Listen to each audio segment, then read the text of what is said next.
Hey guys, it's Annie here on behalf of GirlsGamesGags. Welcome to another episode of Warhammer Wednesday. Today, I am showcasing another range of models that I have. A combination of a few things here, but some of these you will be familiar with. They are like my pride and joy. Nonetheless, I've got some demonettes, bliss barb archers, the Keeper of Secrets, old Shelley here, DP, my demon prince with a customised keeper head, and a kit bash I did that's completely random, a bit off the cuff, that I'm going to discuss here today as well. These models naturally hold a strong place in my heart on the basis that the colour schemes and potential for these is just awesome, badass. Anything with like tentacly kind of appendages that are a bit alien-like are just awesome. These, you know, like the pincer type claw things, just fantastic. When you're painting and obviously like adding different washes and that, it comes out really effective, really quick. So I absolutely enjoyed doing this so much. We all know about the love for my keeper. Goes without saying. I'm very trying to get the tip in there. So you guys know Shelley quite well by now, and you guys seem to love her just as much as I love her. Absolutely beautiful model, absolutely stunning. When I seen it online, I just knew I had to get my hands on one. At that point, I didn't know which variation I was going to do, the weaponry, because I've made it with a customised whip here instead of the shield, and I love the options I've gone for, and painting it was just such a joy, an absolute joy. Shelley! Very proud of this, especially like this back part here and the tail, the shine on that. I was so nervous and apprehensive about doing this model. I remember once it was built, it sat there on my desk and I was like, right, can I do this? Can I do this? Do I actually have the courage to do this? And purely by looking at the box art and customizing a few pieces myself, I just went for it. And I spent hours, like that first night, like I stayed up to like 1-2 in the morning, having started it probably at 7 in the evening, cracking on, desperate to get it finished. Woke up excited in exactly the same frame of mind. I had a million other tasks I should have been doing, but nope, my head was in the game for painting good old Shelley, Shalaxy Hellbane, so I just went for it. I got up at like 5-6 in the morning after a few hours sleep, cracked on again, so I completed the paint scheme for that in 2 days, and yeah, she's definitely one of my favourites. Following on from that, I went into my local store here. It provides models. I found the Demon Prince and decided to give him a bash as well, with a few customisations. As you can see, the spear pincers from the Keeper, because you've got the choice to do 2 different kinds of builds, I attached as appendages, additional appendages to this particular model, and I swapped out his head as well for the other Keeper option head rather than the original Demon Prince one, which I think you can all agree looks pretty badass. For scale wise, I think it just looks great. It balances out really good. So yeah, another one of my really enjoyable projects there. Good old DP in his glory. Again, you guys are pretty familiar with him by now, but another gorgeous model with so many options and so many different things you can add. And I mean, the combination between the Keeper parts and this, I think, works really well. I love it all. Like, you guys know this by now, like painting, get lost in painting for hours and hours and hours. So yeah, and this one, so a dear friend of mine had the original model, which you can see here. But he was only using one part of that model, and he decided to gift me the remainder part, which was this lady here. So when I had her, she was a standalone, you know, there was nothing for her, because effectively she's supposed to stand above the main guy.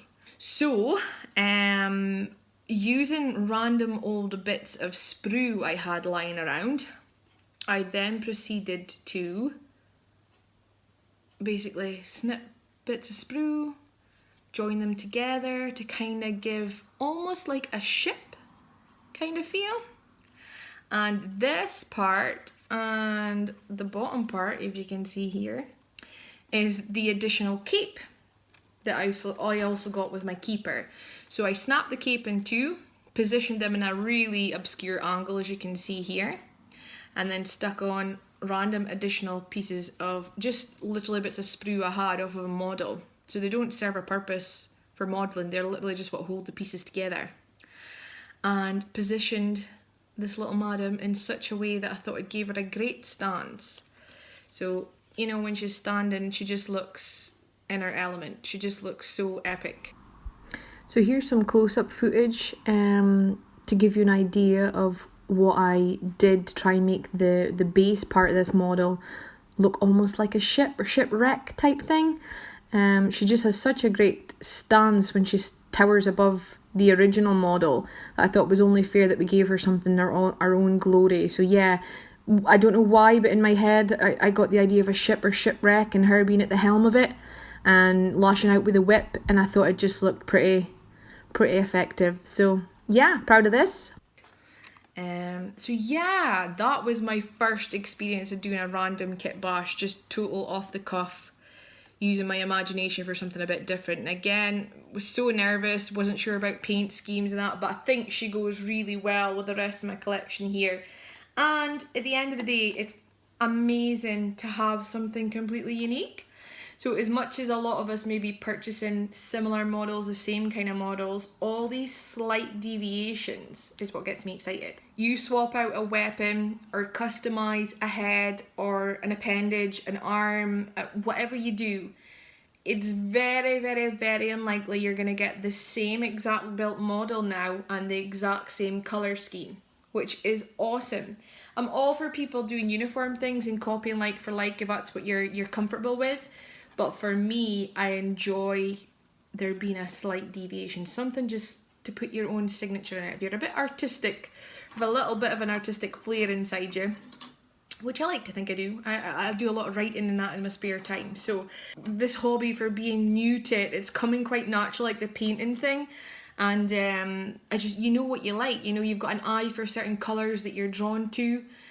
The hardest thing is having the picture in your mind mentally of how you want something to look and not knowing the technique and how to get it across.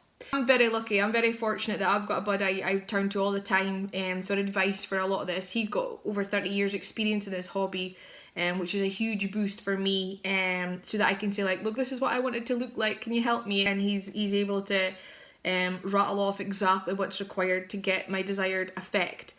And that has just proved so useful. So the same goes for yourselves. There's so much out there. You speak to their members of the community. So just recently I'm working on my Wraith Knight, for example, and I know in my head the kind of colour I want it to look. I know how orange I want it to look, but I'm having a wee bit of difficulty achieving that. So I've been harassing people endlessly for how to get this particular colour in mind brought to life. And the TikTok community, particularly the Warhammer mini TikTok community, has been absolutely amazing. You guys are so encouraging, so supportive.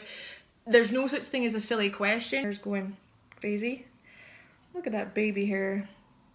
There's no such thing as a silly question. You guys are very understanding and welcoming and patient. Patience has never been my strong suit, but I feel compelled to be patient with people during this hobby process, and I'm so grateful that people are like that with me. I'm a bit get a bit excitable about something and itching to get something done there and then, but patience, you can't rush these things. So yeah, my Wraith Knight is on pause because the desired effect I want now requires a brand new paint set, so I've gone and ordered that, so hopefully it'll be in by the end of this week. So stay tuned for more updates on that. That's my current project. But yeah, I just thought I'd showcase some of these. I'll do some close-ups for you as well. And if anybody has any questions or wants to know anything about paint schemes or colour schemes, feel free to leave a comment, give me a message, share what your work is as well. I'm always keen to see what other people are working on. And yeah, hopefully I can expand on this collection soon too.